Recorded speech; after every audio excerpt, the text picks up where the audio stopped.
प्रामाणिक समाधान। नमोस्तु गुरुवर, स्वयं से मिलने के लिए हमें क्या करना चाहिए? औरों से मिलने के लिए दुनिया मस्त है, पर खुद से मिलने के लिए सारी लाइनें व्यस्त है। खुद से मिलने के लिए हम क्या करें? बाहर की लाइन बंद करो, भीतर की लाइन जोड़ो। खुद से मिलने के लिए कुछ नहीं करना है। उस नेटवर्क से जुड़े रहोगे तो भीतर का नेटवर्क काम नहीं करेगा। उस नेटवर्क से बाहर आओगे तभी तुम अपने भीतर के नेटवर्क से जुड़ोगे। जब तक बाहर का संपर्क है तब तक खुद के साथ संबंध नहीं बन सकता। खुद से संबंध जोड़ने के लिए, खुद से संवाद करने के लिए हमें समस्त बाहरी संपर्कों को छोड़ना अपेक्षित है। नमोस्तु गुरुवर, धर्म रूपी श्रद्धा की जड़ को कैसे मजबूत करें कि दुर्लभ सम्यक का दर्शन सुलभ हो जाए? धर्म रूपी श्रद्धा की जड़ को कैसे मजबूत करें कि दुर्लभ सम्यक दर्शन सुलभ हो जाए? देखिए, सम्यक दर्शन दुर्लभ है, अलभ्य नहीं। नित्य भावना भाई, देव शास्त्र और गुरु के प्रति हमारी श्रद्धा भावना जितनी प्रगाढ़ बनेगी, सम्यक दर्शन की संभावनाएं उतनी अधिक विकसित होगी। तो देव शास्त्र गुरु के प्रति जुड़ाव होना चाहिए, तत्व के प्रति रुचि और तत्व की भावना होनी चाहिए, नियमित स्वाध्याय और आत्मचिंतन होना चाहिए। यदि ऐसे निमित्तों से हम जुड़े रहें तो हमारे सम्यक दर्शन की भूमिका निश्चित पुष्ट होगी और न केवल सम्यक दर्शन प्रकट होगा अपितु स्थिर भी बनेगा। नमोस्तु गुरुवर, कहा जाता है कि जब कोशिश के कदम थक जाते हैं तो सपनों के पंख मंजिल तक पहुंच जाते हैं। तो क्या केवल सपनों के पंखों से मंजिल तक पहुंचा जा सकता है? कोशिश के कदम थक जाते हैं तो सपनों के पंख मंजिल तक पहुंचाते हैं। ये वाक्य बड़ा प्रेरक है। सपने उनके ही साकार होते हैं जिनके साथ कोशिशें होती हैं। जो कोशिशों को छोड़कर केवल सपनों में जीते हैं वे कहीं के नहीं होते। कोशिश से कामयाबी मिलेगी। सपने के पंख मंजिल छुएंगे पर तभी जब हम उसके लिए प्रयास करें। स्वप्न गढ़ना बहुत सरल है, सपने को साकार करना बहुत कठिन है। लोग सपना देखते हैं, बिरले लोग सपने को साकार कर पाते हैं। केवल वे ही लोग अपने सपने को साकार करने में सफल होते हैं जो अपना 100% उसमें समर्पित कर देते हैं। हमें अंतिम क्षणों तक अपनी कोशिशें जारी रखनी चाहिए और इस वाक्य को अपने जीवन का बोध वाक्य बनाना चाहिए कि कोशिश ही कामयाबी का आधार है। नमोस्तु गुरुवर, दुख के दिनों को सुख के दिनों में कैसे बदलें? अब पूछा है कि दुख के दिन सुख के दिन में कैसे बदले। बड़ा आसान सा तरीका है। कितना भी दुख हो उसको सहज रूप से स्वीकारना शुरू कर दो, दुख ही सुख में परिवर्तित हो जाएगा।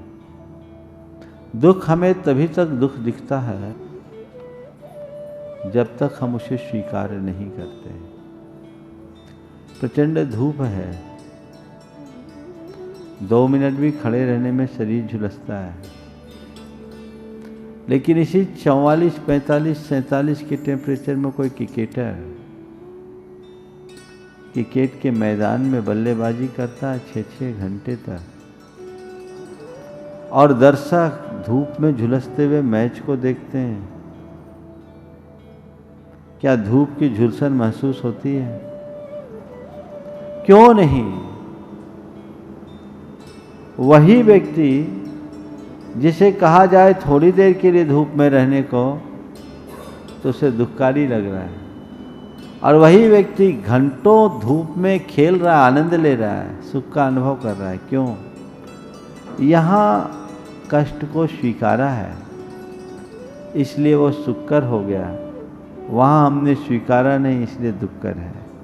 तो बहुत बड़ा मंत्र है ये।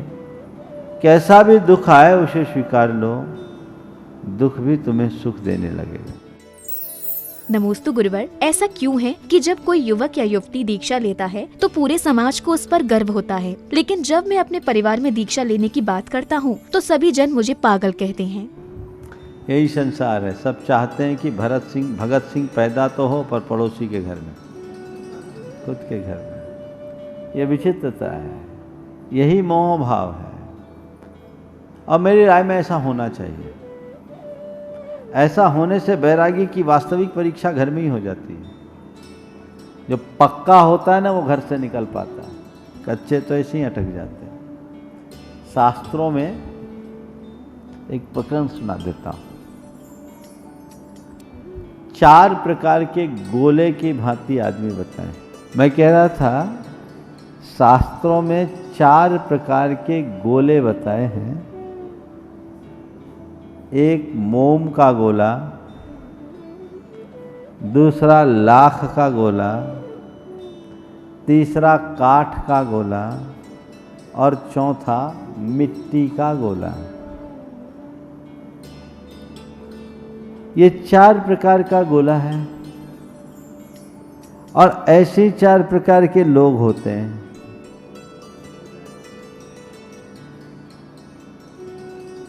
पहले मैं अपनी बात एक उदाहरण से कह दूं, फिर गोले की बात करता हूं। 4 युवक गुरु के प्रवचन सुनने गए। प्रवचन से प्रभावित हुए। चारों ने मन में वैराग्य रखने का भाव ले लिया और इरादा प्रकट कर दिया, अब तो हमें दीक्षा लेनी है। बात बाहर हुई, लोगों ने फप्तियां कसनी शुरू कर दी। 70 चूहे खाकर बिल्ली चली हज को। ये क्या करेंगे, पहले अपना आचरण तो सुधार ले। कल तक तो 10 टाइम खाते रहे, अब ये साधु बनेंगे, साधु जीवन को और लजा देंगे। चारों ने सुना, पर एक ने कहा बात तो सही है, थोड़ी प्रैक्टिस हो जाए फिर करेंगे, अभी ठीक है, थोड़ा मैं अभ्यास करता हूँ। उसका वैराग खत्म हो गया। वो मोम का गोला था जो थोड़ी सी आंच से पिघल गया। दूसरा, ऐसे व्यक्तियों की बातों को तो इग्नोर कर दिया, लेकिन घर आया उसके पहले उसकी खबर आ गई। घर वालों ने एक साथ चढ़ाई कि कहाँ भ्रमित हुए हो, साधु संतों के चक्कर में कहाँ फंस रहे हो। साधु संतों की संगति दूर से ही अच्छी है। खबरदार, जब तुम दीक्षा का नाम लिया तो हमने तुम्हें पढ़ा लिखा कर योग्य बनाया, इसके लिए क्या अभी तुम्हारे दिन कहाँ है। अभी थोड़ा खेलो खाओ, जब आगे बढ़ोगे तब देखेंगे। दूसरा भी उनकी बातों से प्रभावित हो गया, हथियार डाल दिया। ये लाख का गोला था जो आंच पर रखने से पिघलता है। तीसरा, घर वालों को तो झेल लिया, लेकिन घर वाली को नहीं झेल पाया। अंदर गया तो देखा वो तो एकदम बेसुध, हाल बेहाल।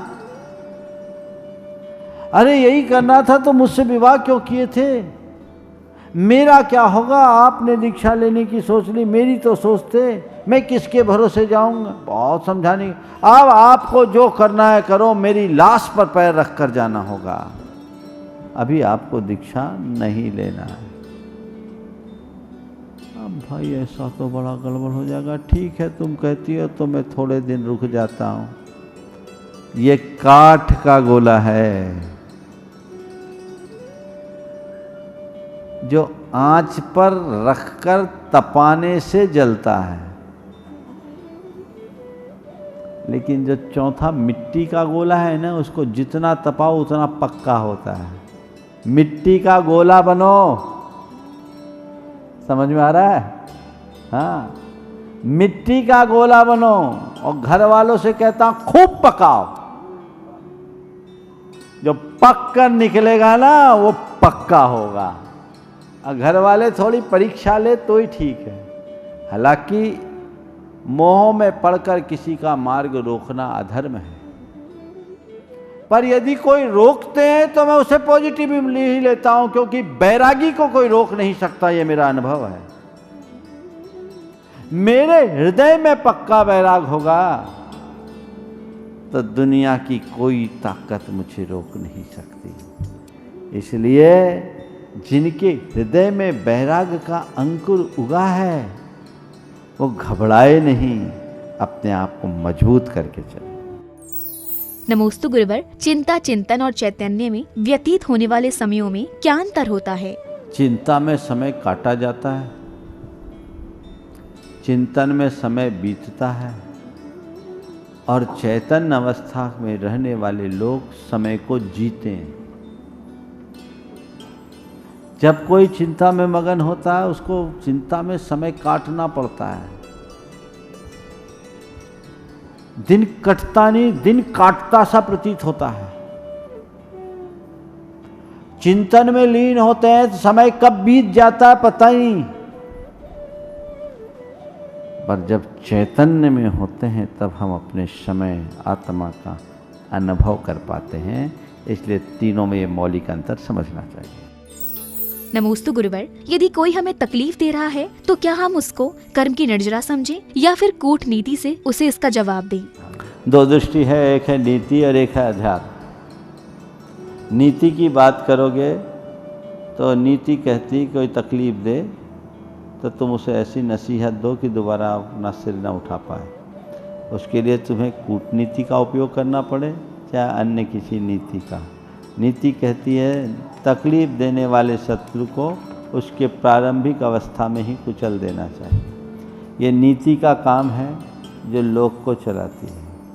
लेकिन अगर धर्म या अध्यात्म की दृष्टि से हम बात करते हैं, खासकर अध्यात्म की दृष्टि से बात करें, तो तकलीफ देने वालों को अपना मित्र मानना चाहिए, क्योंकि उसके निमित्त से हमारा असली शत्रु हमसे दूर होता है। वो तो एक निमित्त बनकर आया है, असली तकलीफ देने वाला तो मेरा कर्म है। तो जिसके निमित्त से मेरा असली शत्रु मुक्त होता हो, असली शत्रु से मुझे छुटकारा मिलती हो, उससे बड़ा हितकारी क्या है। तो कोई तकलीफ दे तो उसे अपना हितकारी मानकर उसे कर्म निर्जरा के साधन के रूप में देख लो, तो फिर कोई कठिनाई नहीं है। अभी आपको तय करना है कि आप कौन सा मार्ग चुनना चाहते हैं, अध्यात्म का या नीति का। नीति से व्यवहार चलता है और अध्यात्म से हमारे भीतर का संसार। हमें तय करना है प्रमुखता किसे देना है। नमोस्तु गुरुवर, नास्तिकों को कैसे समझाएं कि भगवान काल्पनिक नहीं बल्कि यथार्थ है? देखिए, जो लोग कहते हैं भगवान काल्पनिक है, हमें बिल्कुल नहीं सोचना चाहिए। बोलना चाहिए हाँ काल्पनिक है,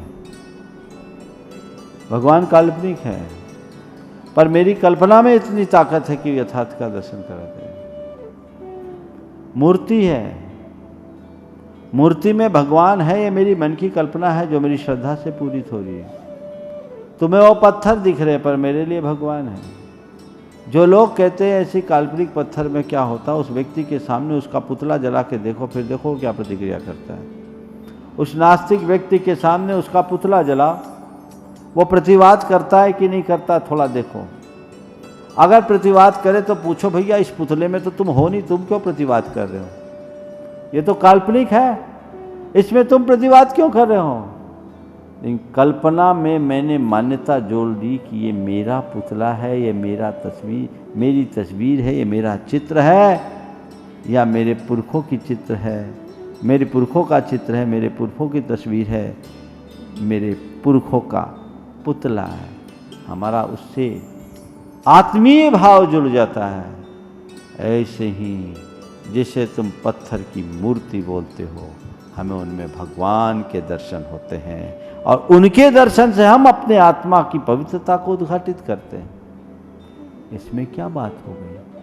ये बात सच है कि उस पत्थर की किसी भी मूर्ति को आप देखोगे, वहाँ कोई लिविंग तत्व दिखने वाला नहीं है, पर उससे हम उस मूर्त से अमूर्त प्रेरणा ले सकते हैं अगर हमारी आंखों में श्रद्धा हो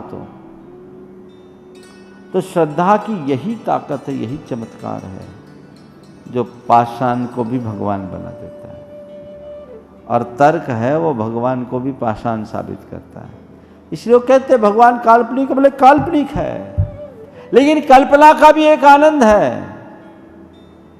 जिस कल्पना से मुझे अध्यात्म की प्रेरणा मिलती हो वही मेरा भगवान है। उस काल्पनिक प्रतिमा से भी मुझे मार्गदर्शन मिल रहा है तो मेरा भगवान है। उनके बल पर मेरा कल्याण हो रहा है, वो भगवान है। उनसे मुझे विशुद्धि बढ़ रही है, ये मेरा भगवान है। उससे मेरी श्रद्धा पुष्ट हो रही है तो वो मेरा भगवान है। और भगवान है क्या? नमोस्तु गुरुवर, अपनी चाह को कैसे व्यवस्थित करें जिससे हम चाह मुक्त हो जाएं? देखिए, किसी भी कीर्तिकार ने कोई पूजा लिखी, वंदना लिखी, भक्ति लिखी, प्रार्थना लिखी, आप उन्हें आधार बनाकर भगवान का गुणगान कर रहे, स्तवन कर रहे हैं। आप स्तवन कीजिए,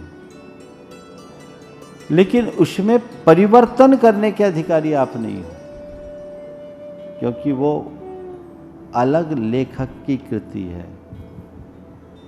किसी की कृति में परिवर्तन करने का अधिकार अन्यों को नहीं होता। आप उसे पढ़े पर उस कृतिकार के नाम को एक प्रतीक मान लें। बहुत सारे बड़े बड़े कवि हैं, जैसे तुलसी हुए, कबीर हुए, अपने जैन परंपरा में ध्यानत राय हुए, दौलत राम हुए, और बड़े बड़े कवि हुए। उनने अपना नाम अगर लिखा है तो वो नाम को पढ़े ना, उसे एक प्रतीक के रूप में पढ़े। परिवर्तन क्यों करें? परिवर्तन एक प्रकार की चोरी है, ऐसा नहीं करना चाहिए। नमोस्तु गुरुवर, क्या किसी अन्य की कृति का आधार लेकर की जाने वाली भगवान की स्तुति में कृतिकार की जगह अपना नाम बोलना उचित रहेगा? हाँ, देखिए, किसी भी कीर्तिकार ने कोई पूजा लिखी, वंदना लिखी, भक्ति लिखी, प्रार्थना लिखी, आप उन्हें आधार बनाकर भगवान का गुणगान कर रहे, स्तवन कर रहे हैं। आप स्तवन कीजिए, लेकिन उसमें परिवर्तन करने के अधिकारी आप नहीं हो, क्योंकि वो अलग लेखक की कृति है। किसी की कृति में परिवर्तन करने का अधिकार अन्यों को नहीं होता। आप उसे पढ़े पर उस कृतिकार के नाम को एक प्रतीक मान लें। बहुत सारे बड़े बड़े कवि हैं, जैसे तुलसी हुए, कबीर हुए, अपने जैन परंपरा में ध्यानत राय हुए, दौलत राम हुए, और बड़े बड़े कवि हुए। उनने अपना नाम अगर लिखा है तो वो नाम को पढ़े ना, उसे एक प्रतीक के रूप में पढ़े। परिवर्तन क्यों करें? परिवर्तन एक प्रकार की चोरी है, ऐसा नहीं करना चाहिए। नमोस्तु गुरुवर, सदैव दूसरों से स्वयं की तुलना करना कहाँ तक सही है? ये मनुष्य की एक बहुत बड़ी दुर्बलता है। उसे अपनी चीज़ें पसंद होती है, औरों की नहीं, और हमेशा अपने आप को दूसरों से बेहतर आंकने की उनकी प्रवृत्ति होती है, औरों को कमतर आंकते हैं। इसके पीछे मनुष्य की एक जन्मजात वृत्ति है, वह आत्मशंसा की, आत्म प्रशंसा की। ये वृत्ति जितनी प्रबलता से हावी होती है, जीवन वैसा ही बनता है।